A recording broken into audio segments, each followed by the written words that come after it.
Hello বন্ধুরা, চলে এসেছি নতুন একটি ব্লগ নিয়ে। এই দেখছো আমার এই তিনটা মিস্ত্রি আজ কাজে যাবে। 1000 টাকা দিয়ে এদের কাজ কন্ট্যাক্ট দিয়েছি। আর কাজ তো শেষ না করতে পারে, তবে এদের হাজিরি উঠবে না। হ্যাঁ হ্যাঁ, আরে শেষ করে দেবো, কোনো ব্যাপার নাই। শেষ না করলে হাজিরি উঠবে না। ये फंस गया सी है। চার বারা কাজ পাট পাট পাট পাট করে এই যে আমাদের ঝান্ডু মিস্ত্রি। আর যদি কাজ শেষ করে দিতে পারে তবে আগে একটা বিয়ার ফ্রি দেওয়া হবে। कैसा लगा मेरा मजाक?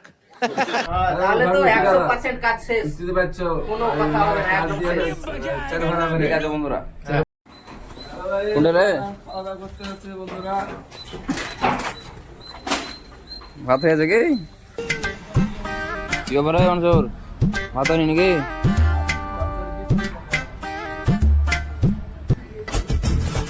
খাবার দেখো, এই খাবার খেয়ে আমাদের বেঁচে থাকতে হবে। হ্যালো বন্ধুরা, দেখো রান্নাঘর থেকে খাবারটা নিয়ে চলে আসলাম। তো সবজি হচ্ছে আলু আর কুমড়ো। ব্লগিং চলছে আমাদের। তো আলু আর কুমড়োতে যে আলু আর কুমড়ো ভাত ঢুকে ভাড়া একটা মাস শরীর খারাপ হয়েছে, এমন তো আমার ভাত মার দিচ্ছে না। কি ভাব সবজি দিচ্ছে? আবে সালে। আমার 100 টাকা দিয়ে আমার আলাদা খাবো। আনি নাই, তেল এবং সবজি দিলে হবে। রান্না করে খেতে হবে, তো ফালতু হয়ে লাভ নয়। हम करे तो करे क्या, बोले तो बोले क्या। তো বন্ধুরা, তোমাদের এই ব্লগটি কেমন লাগলো অবশ্যই আমাকে কমেন্ট করে জানিয়ে দিবেন এবং ভিডিওতে একটি লাইক করে শেয়ার করে দেবেন। এবং দেখা হচ্ছে নেক্সট ব্লগে।